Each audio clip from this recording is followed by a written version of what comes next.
All right.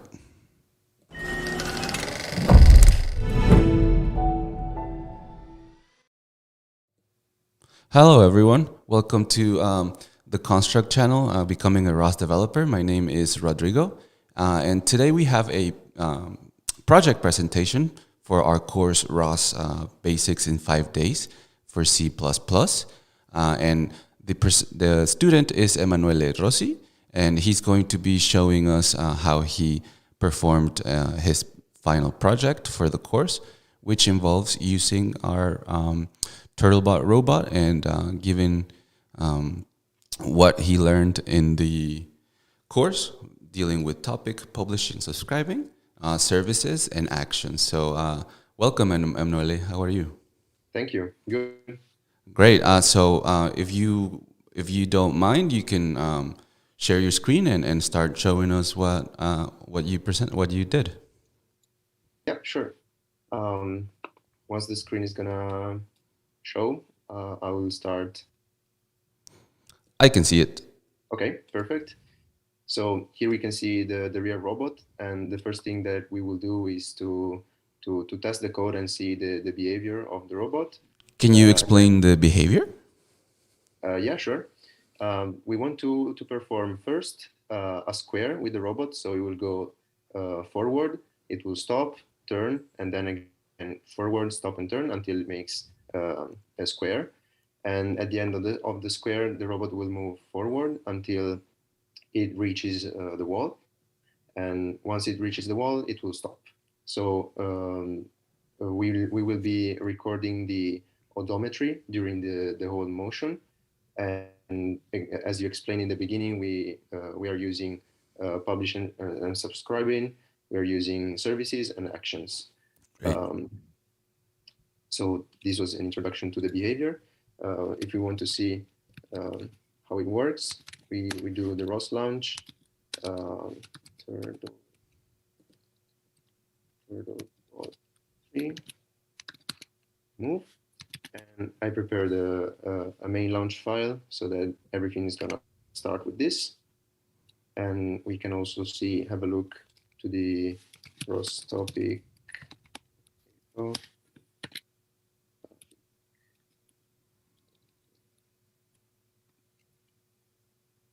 In the meanwhile, we can see the robot that is moving. So what is that? What is that record autumn that you have right there? It's a topic where we can see the feedback from the record of the odometry. And Okay. so this is the total amount of meters that the robot has moved up to now. And so we can see the robot that is performing the square first. So from the main here, we can see that moving for the first, second, and fourth time. And now it's finishing the square and starts to move forward.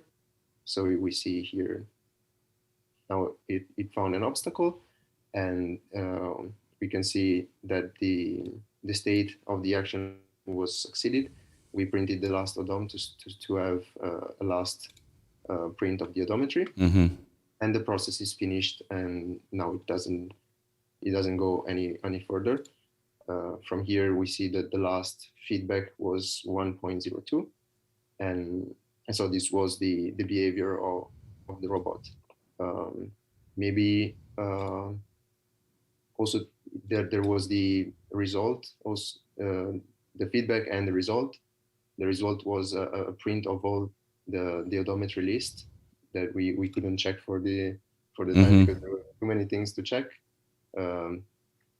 Maybe if you agree, we can replay the whole thing. I was going to ask you that, yes, because I also had a little issue with the displaying of your screen, so I think it didn't show the actual movement. So could you play it again? I will also ROS topic echo of the record photon. You know, you can have separate terminals, right? So you could technically have one on top of the other if you want to be looking at two terminals at the same time. Do you know how to do that? So in the bottom left, when you open a new terminal, in the bottom bar, and you press a plus, so you get another one there. You can put it wherever you want, if that's helpful. That's just Okay, yeah.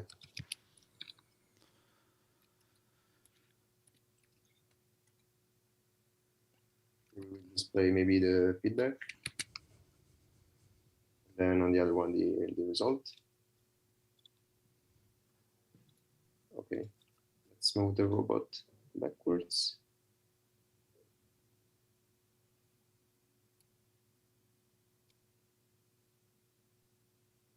I don't see it moving. Or maybe because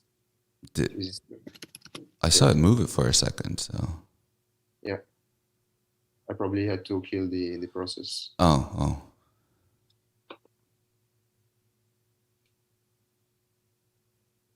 Not yet.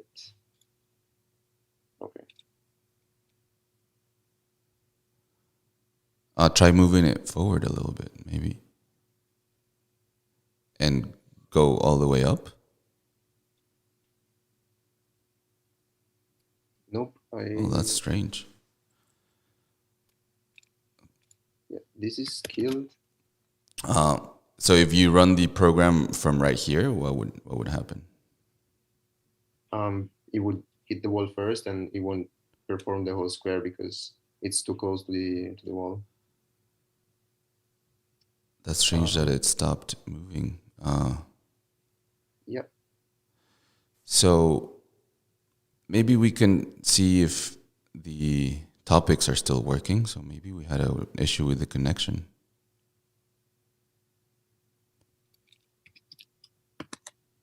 Of the scan, for example.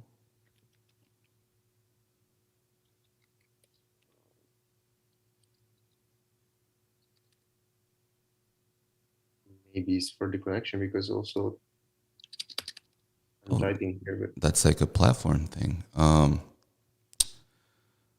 Well, that is strange. Well, let's do this. You can go ahead and start explaining because we did see that it worked, and you showed the. Okay. So you can start explaining how you solved each section if this is working. Maybe we have a little connection issue with the platform. So let's just see. Yeah, because the internet connection is working since the call is. Yeah, and I mean I'm still talking to you, so. Yeah. Okay. Oh, there you go. Now, okay. So I have the code in the SRC folder. I can open. Do you mind maximizing this window? Thanks. Okay. So I would start from the first part. So publish and subscribing. I organize the code with classes.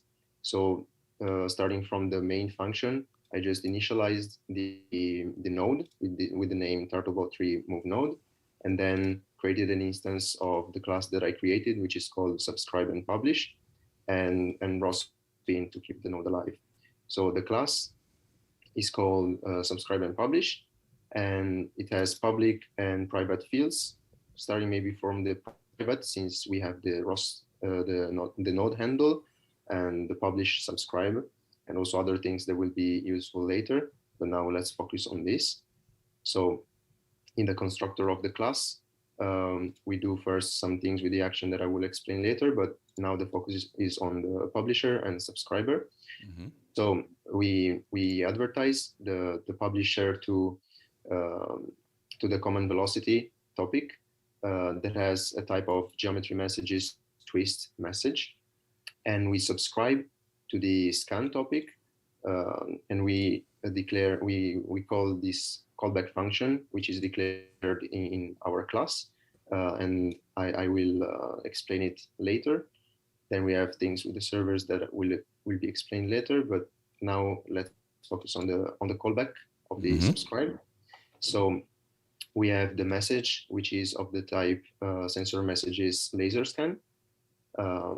We declare a variable which is useful for the velocity, which is of the type geometry messages twist, and a ranges vector, which is made of floats, which takes the ranges coming from the message of the callback. And to see the value of the scan in front of the robot, we take the middle value of ranges, And we do that by calculating the array length in this way, and then taking the half of the length for the middle value.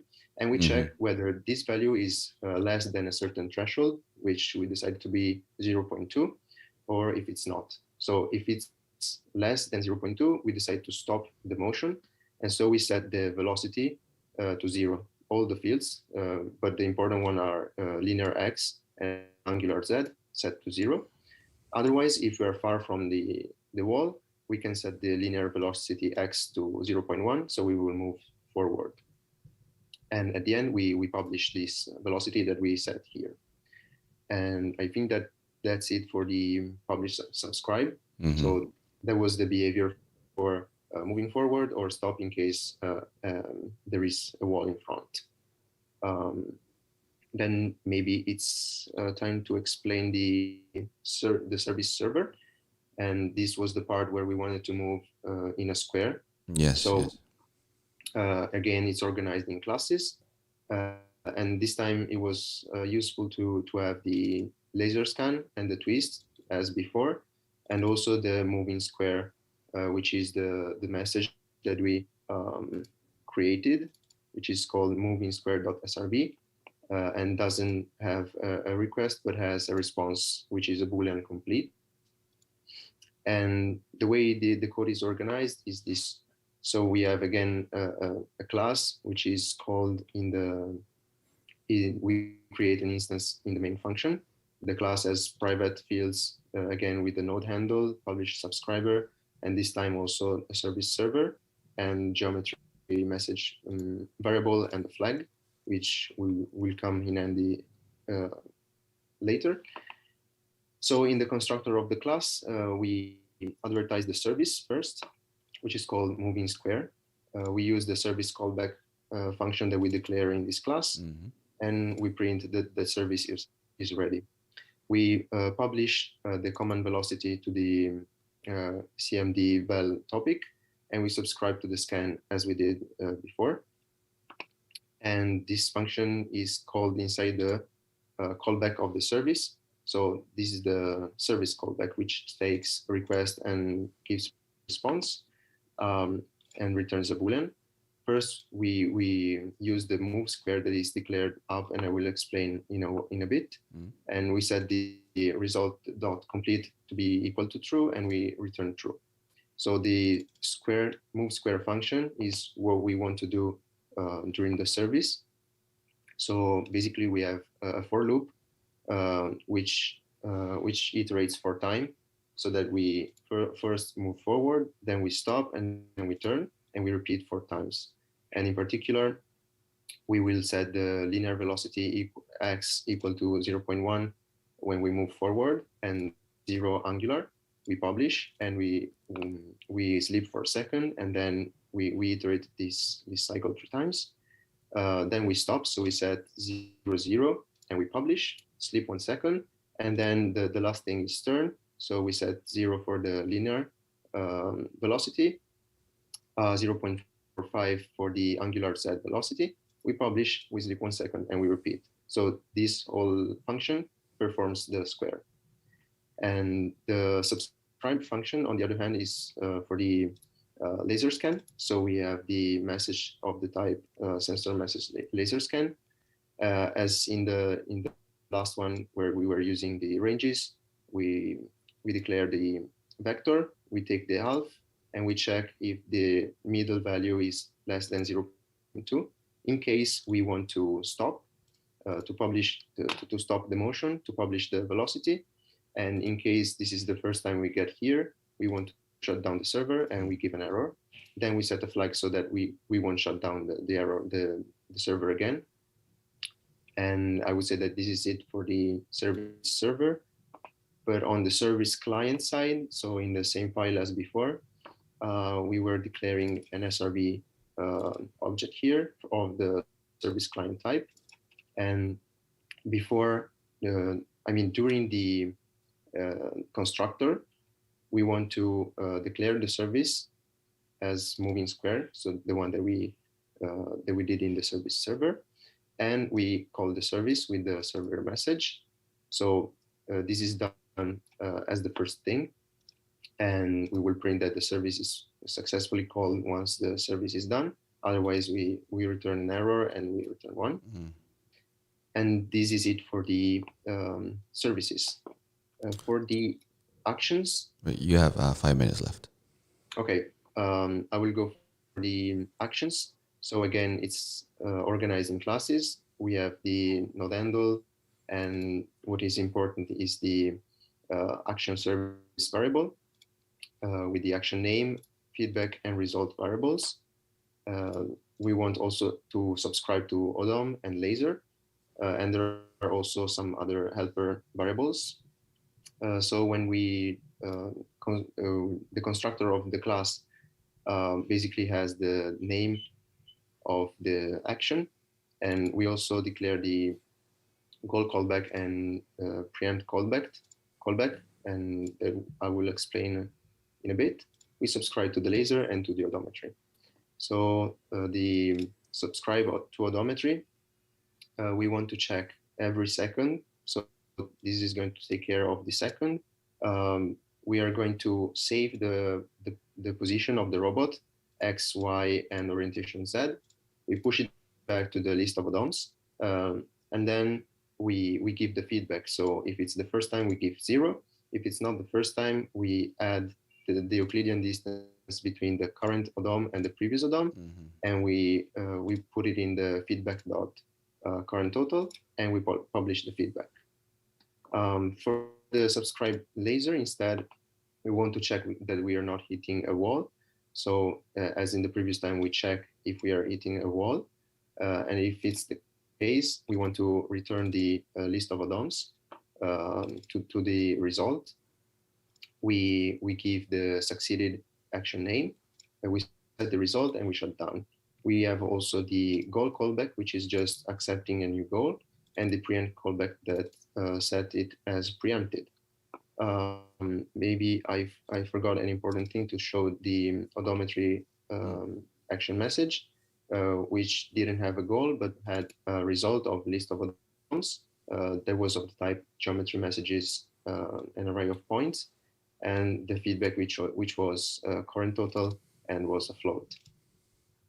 So on the other side, we call the action, we declare a client, so we can call the action server.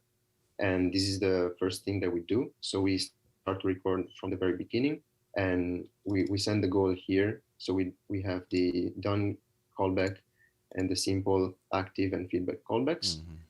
And then we perform all the other things. So this is the file containing the call to the action, the call to the server, and the publish and subscribe that we talked about first.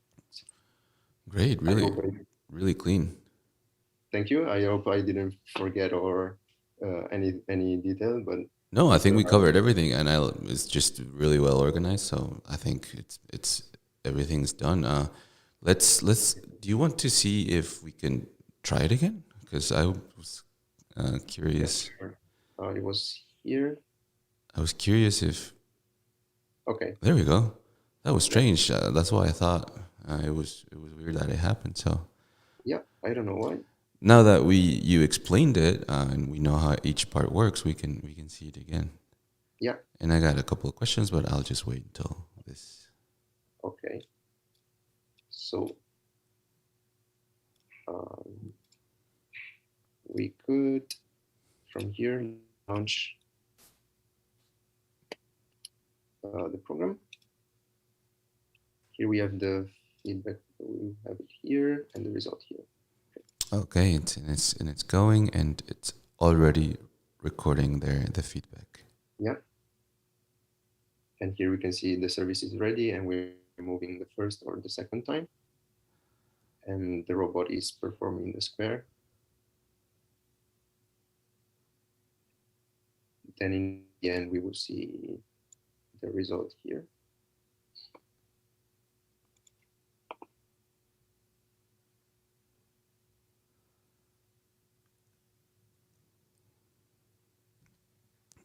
This is the last.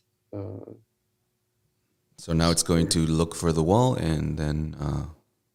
Yeah. and then it will detect the wall that is too close. And return your total, right? There you go. Obstacle found. Okay. So here we have the result. The list, right? Or what? Yeah, which is the list of the odometries, and it's pretty long since it records since the start. Every second, right? Every second, yeah. And so we Great. have the X, Y, and the Z is the angle. Great, great. Well, congratulations. This is a really nice, clean project. Really, really understandable, and every section worked. So congratulations. Let me ask you a couple of questions. The first one is, could you explain why you organized your classes with private and public attributes? So, for example, I noticed that your subscriber and publisher are private, and your client for right there. Yeah. Could you explain the benefit of doing that? Yeah, basically putting into the private, in the private fields, we make sure that just the members of the class can access it. So that we inside the class we can use the node handle, the publisher and subscriber, while from the outside of the class we cannot access them. So it's the concept of encapsulation, and it's useful in this case for using the variables of the node handle of the publisher and subscriber just inside the class and not outside. Yes, and then I agree that maybe for a program this simple is, you wouldn't be able to see the benefit, but then once you scale it, this becomes apparent because, like you said, only the class Yeah. will be able to access these attributes. Great, great. And then let me ask you, so while it's doing the square movement, if let's say you start it into a place where it will run into an obstacle, will the action fail, or will it return the total odometry up until then? What would happen in that case? The odometry, let's see, because if the laser detects an obstacle, we should have the result printed, and the result of the action printed. It would succeed anyways. Okay, yeah, I see that. Yeah.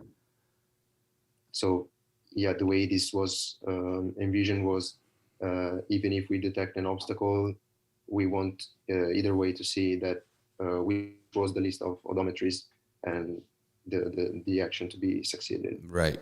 And the service that you call, would that be would that return a fail, or? The service, yes, that will we should. Okay. Oh, we finished, but that's okay. Yeah, we are shutting down the server, and we are returning an error. So the service would die basically, and we're reporting an error.